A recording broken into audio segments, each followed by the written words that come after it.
ወይዘሮ ሂሩት ባለፈው ክፍል እንደተመለከታችሁት ሰላምን ከዚህ ከቤት መውጣት አለብሽ፣ ለማንም ምንም ነገር ሳትይ ትሄጃለሽ፣ ናታንም ሆነ ይሄንን ነገር ሮዛ ማወቅ የለባቸውም መሄድ አለብሽ ከዚህ ከቤት ስትልም እንግዲህ ሂሩት ትነግራታለች። ይህንን ነገር እንግዲህ ግን ናታን ሰማና ቆይስ ሰላም ልበላት ብሎ ወደ ሰላም ክፍል ሄዶ ነበረ።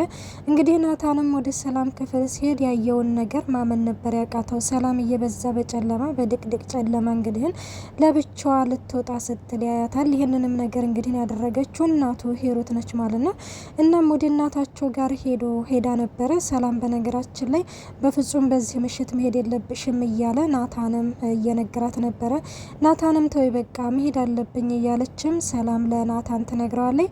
ናታን ግን በፍጹም አሁን እኮ መሽቷል፣ ወዴት ነው የምትሄጂው? ደሞስ ወዴት ነው ትተሽኝ የምትሄጂው? ያን ሁሉ አልፈን የለም ወይ? እዚህ ደረጃ ደርሰን የለም ወይ? ስለዚህ አሁን ትንሽ በቀረን ጊዜ ለምንድን ነው ያን ሁሉ መስዋዕትነት ከፍለን አሁን በስተመጨረሻ ለምንድን ነው ትተሽኝ የምትሄጂው? ሲላትም እንግዲህ ሰላምዬም ያው በእናቷ ስላስፈራራቻት ወይዘሮ ሂሩት መሄድ አለብኝ በፍጹም እዚህ መቆየት የለብኝም ለቤተሰቦቼ መድረስ አለብኝ ስትልም ለናታን ተነግረዋለች ማለት ነው።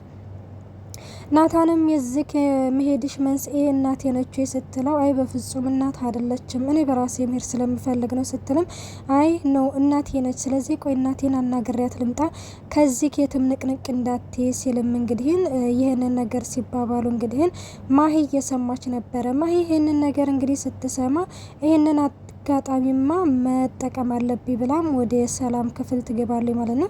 ወደ ሰላም ክፍል ገብታ ቆይና እናንቺ ለምንድን ነው ናታን በዚህ ልክ የሚንሰፈሰፍልሽና ናታን በዚህ ልክ የሚያስብልሽ ምንድን ነው? ምን ስለሆንሽ ነው? ስትልም እንግዲህ ግን ትጠይቃታለች። ሰላምም ደግሞ አይን እህቱ ስለሆንኩ ነው እንጂ ሌላ የተለየ ግንኙነት ኖሮን አይደለም ወይም ሌላ ቀረቤታ ኖሮን አይደለም ስትልም ሰላምም ለማሂ ትመልስላታለች። ማሂ በፍጹም ይህንን ነገርማ ማመን አልችልም፣ ምክንያቱም በእህትነት ብቻ እንደዚህ ይህንን ያህል ሊቆረቆርልሽና ይህን ያህል ሊያስብልሽ አይችልም ስትልም እንግዲህ ትነግራታለች። አይመኒ ማሂ ሌላ ምንም አይነት ምክንያት የለም እያለቻት ነበረ።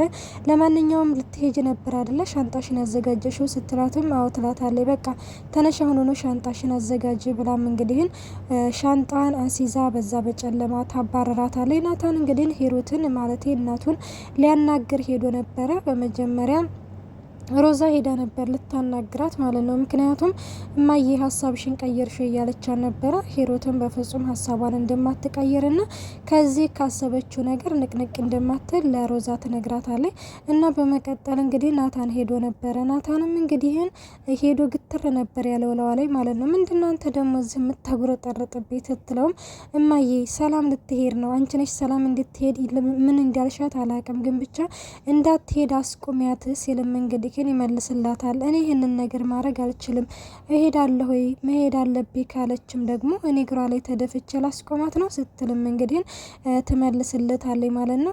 ናታን በነገራችን ላይ ሰላም ከዚህ ከቤት ተሄደች እማዬ ይኸውልሽ ልጅሽንም አታገኙም ልጅሽንም ታጨዋለሽ ሲልም እንግዲህ ግን ይነግራታል። ይኸውልህ እኔ ሂጅ አላልኳትም፣ በራሷ ነው መሄድ የፈለገችው። ስለዚህ እኔ ሂሩት ደግሞ መሄድ ከፈለገ ትሄድ እንጂ እኔ እግሯ ላይ ወድቄው ወይም ለምኔ ላስቀ ራት አልችልም ስትልም እንግዲህ ሂሩትም መልሷን ትመልስለታለች። እና በዚህ በጨለማ ቆይ ወዴት ነው የምትሄደው? ይሄ ነው መልስሽ የመጨረሻ መልስሽ ሲላትም አዎ ይሄ ነው የመጨረሻ መልሴ ስትልም እንግዲህ ግን ሂሩትም ትመልሳለች። ናታንም ቀጥታ ወደ ሰላም ክፍል እንግዲህ ተመልሶ መጥቶ ነበረ። ተመልሶ ሲመጣ ሰላም የለችም ሄዳለች። ምክንያቱም ማሂ አባራታለች ማለት ነው። ማሂ ከማባረሩ ደግሞ ባሻገር ምንድን ያደረገችው ስልኳንና ብሯን እንዲነጥቋት እንግዲህ ግን ዱርዬዎች ልካባቸው ነበረ። እንግዲህ እንዳያችሁ ሰላምዬ ያው ባዶ እጇን ነበረች፣ ስልኳም ተነጥቋል። እንደውም ጠቀመቻት ስልኳ በመነጠቁና ብሯን በማጣቷ ወደ ሱቅ ገብታ እንግዲህ እንደተመለከታችሁት ለሮዛ ደውላ እንደውም አሪፍ ነገር ነው አሪፍ ቻንስ ነው ማለት ነው። ሰላምዬ ልክ ከቤት እንደወጣ ብርም እንዳላት እና እንዲሁም ደግሞ ስልኳን ባይሰረቅ ኖሮ ቀጥታ ወደ ክፍለ ሀገር ወደ እናቷ ጋር ትሄድ ነበረ ማለት ነው። እና ማሂ አንዳንዴ ጎዳ ብላ ያው ጠቀመቻት፣ ግን ደግሞ ባትመለስም አልኩኝ አንዳንዴ ማለት ነው። እና ሙዶች እንግዲህ ያው ሮዛና እንግዲህ ናታን ሰላምን ቢፈልጓትም በቤት ውስጥ ሊያገኟት አልቻሉም። እንዴት በዚህ በጨለማ ለብቻዋ ትሄዳለች? እንዴት እንደዚህ ታደርጊያለሽ እማዬ እያሏት ነበር። እኔ ታዲያ ምን ላድርግ? እኔ ታዲያ እግሯ ላይ ወድቄ ወይስ ስለምኝ ላስቀራት ነው ወይስ ምንድን ነው እያለችም ሂሩትም እንግዲህ ግን ለጊዜው ምንም አልመሰላትም ነበር። በዚህ ጊዜ ማሂ ትመጣለች። ምንድነው ምን ተፈጥሮ ነው ስትልም ሰላም ሄዳ ነው ስትል እንግዲህ ሁለቱም እየተደሰቱ እንግዲህ እየተሳሳቁ ነበረ። ሰላም ውዶቼ እንዴት ናችሁ? ደህና ናችሁ? ያለው እግዚአብሔር ይመስገን። እንኳን በሰላም መጣችሁ ወደዚህ ቻናል። ለዚህ ቻናል አዲስ የሆናችሁ ሰብስክራይብ በማድረግ ቤተሰብ ሁኑ። እንዲሁም ነባሮች ስለምታበረታቱኝ እጅግ አድርጌ አመሰግናለሁ። ተወዳጅና ልብ አንጠልጣይ የሆነውን ሮዛ ድራማ ይዘንላችሁ ቀርበናል። እና ሙዶች እንግዲህ ያው ናታንም በፍጹም ይሄንን ማመን አልችልም እያለም እንግዲህ ያው ሮዛ ማለት ማሂንና እንግዲህ ደግሞ በተለይ እናቱን ሁኔታቸውን ሲመለከታቸው በቃ ከሚባለው በላይ በጣም ተናደደ እና ቤቱን እንግዲህ ጥሎ በጨለማ ሊፈልጋ ሲወጣም ሮዛም እንግዲህ ተከተለውና ይሽ ይሄንን ነበር የፈለግሽው ገና አሁን ልጅሽን አጣሽው እያለቻን ነበረ ማለት ነው። እና ይሄንን ስትላት እንግዲህ በዚህ ጊዜ ነበረ በጣም የተረበሸችው እንግዲህ ወይዘሮ ሂሩት ማለት ነው። ምክንያቱም ሰላም ከዚህ ከቤት ከሄደ ልጅሽንም ታጫዋለሽ፣ ሰላምን ስታባረሪ እኔንም ያባረርሽ ያክል ነው ብሎም እንግዲህ ግን ናታን አስጠንቅቋት ነበረ። እናም ናታን ያንን ሁኔታውን ስትመለከት ሰላም ከዚህ ከቤት ስትሄድ እንግዲህ ግን ማሂ ራሱ ስታናግራት በቃ የሆነ ርብሽ ነበር ያለችው። ከዛ ማሂ ራሱ ወይኔ እንደዚህማ ብለሽ አንቺም ትጨነቂ ነው እንደ በሷ መሄድ ስትል እኔ እንጃ አንድዛማ ማለት ያላቅም ብቻ እያለችም እንግዲህ ሰላምን በጣም ግራ ትጋባለች። እና ሌላው እንግዲህ ያው እንዳያችሁት ናታንም ውጭ ላይ ወጥቶ ቢፈልጋትም ያው ሊያገኟት አልቻሉም። ናታን በጣም ተናዶ እንግዲህ ወደ መጠጥ ነበር የሄደው እና መጠጥ እንግዲህ ጢም ብስ እስከሚል ድረስ እንግዲህ ጠጥቶ ነበር ወደ ቤት የመጣው። ሮዛ ግን ፍለጋዋን አላቋረጠችም። በስተመጨረሻም እንግዲህ ግን ለሮዛ ትደውልላታለች ማለት ነው ይቺ ሰላም ማለት ነው። እና ሰላም የሚና ያለሹ ምናምን ተባብለው ያው በስተመጨረሻ ተገናኝተው እንግዲህ ግን እህቷ ማለት የጓደኛዋ ጋር እንድታደር አድርጋታለች። እና ሌላው ናታን እንግዲህ ግን ሰክሮ ወደ ቤት ይመጣል ማለት ነው። ሰላም የኔ ፍቅር ስትል እንግዲህ ዛሬ ላይ ማሂ የናታን ፍቅረኛ ማን እንደሆነ ለዘመናት ስትፈልግ ነበርና ዛሬ ላይ እንግዲህ የናታን ፍቅረኛ ማነች የምትለውን ያው አውቃለች ማለት ነው። ግን በጣም ነበር ግራ የገባት። እንዴት እንደዚህ ሊሆን ቻለ ማለት እንዴት በቃ አለ አይደለ በጣም ከሚባለው በላይ ማለት ነው።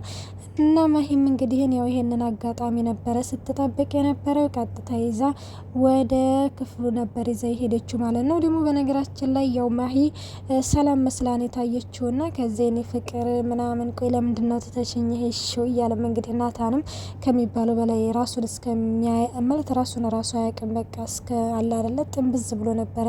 በነገራችን ላይ ብዙ ወንዶች ማለት ነው ለምንድን ነው ማለት የሆነ ችግር ሲገጥማቸው በመጠጥ ራሳቸውን ለመደበቅ ምናምን ይሞክራሉና እንግዲህ ናታንም ዛሬ ላይ እየተመለከትንበት ይሄንን ነው ማለት ነው።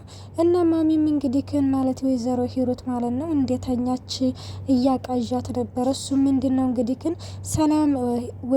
ሰላም ማለት ነው ሮዛን አስራት አንቺ ነሽ ለእናትሽ ግፍ መክፈል አለብሽ እያለችም እንግዲህ ክን እጇን አስራ በቻርጅ ገመድ እንግዲህ ስትጠበጥባት ትመለከታለች ማለት ነው በህልማ። ፈጣሪ ሆይ ይቅር በለኝ እኔ ግፈኛ ነኝ እኔ ኃጢአተኛ ነኝ እያለችም እንግዲህ ወይዘሮ ሂሩት አሁን ላይ ጭንቀቷ በጣም ከሚባለው በላይ እንግዲህ እንዳያችሁት ወይኔ ልጆችን እያለችም እንደመዙ አጋጣሚ እንግዲህ ሮዛ ትመጣለች። ሮዛ ስትመጣ ሂሩት ማለት ነው ፈገግ አለች። ምክንያቱም ህልም ላይ እያቃዣት ነበረ። እናም እንግዲህ እንደዛ ምናምን ሲባልም ያው ቀጥታ ወደ ናታን ጋር ሄዳ ነበረ። ወደ ናታን ጋር ስትሄድ እንግዲህ ማየመን ነበር ያቃታት ሂሩት ያየችውን ነገር። ምክንያቱም ናታንና ማሂ በአንድ ተኝተው ነበር ያየችው ማለት ነው። እና ይሄ ነገር ደግሞ አሁን ከሚባለው በላይ ሂሩትን ይጸጽታታል። ምክንያቱም ልጁ እንግዲህ ግን ማለት ያለ ፍላጎቱ እንግዲህ ከማይፈልጋት ሴት ጋር እንግዲህ እንደዛ አድሮ ምናምን ስትመለከት አሁን ከእንግዲህ ወደ እንግዲህ ማሚ የምትጸጸትበትና ላደረገችው ነገር ሰላምዬን እንግዲህ ግን ይቅር ብላት እዚሁ ቤት እንግዲህ ትቆያለች። ግን ደግሞ በጣም የሚያስጠላው ነገር ሮዛ እንግዲህ ወደ ቤት ይዛት መታ ነበር እና ወደ ቤት እንግዲህ ይዛት ስትመጣ ናታን አልነፈቀሽም ወይ? ስለዚህ በእርግጥ ሰላም አልሄድም ብላ ነበረ፣ ወደዛ ቤት አልሄድም ብላ ነበረ። ግን ነው በቃ ይሄ ለመጨረሻ መስዋዕትነት የምትከፍለው ነው ብሎም እንግዲህ ወደ ቤት ይዛት መጣ እና ከማሂ ጋር እንግዲህ ግን ተኝተዋል ናታን እና ማሂ ማለት ነው። እንግዲህ ሰላምዬ በሩን ከፍታ ስታይ እንግዲህ ከናታን ጋርና እንዲሁም ሮዛ ይች ማሂ ማለት ነው በአንድ ተኝተው እንግዲህ ስታያቸው ምን የምትል ይመስላችኋል? እና ውዶቼ ሮዛ ድራማ ይሄንን ይመስል ነበረ። ቀጣይ ፓርት እስከምንመጣ መልካም ቆይታ። ባይ ባይ።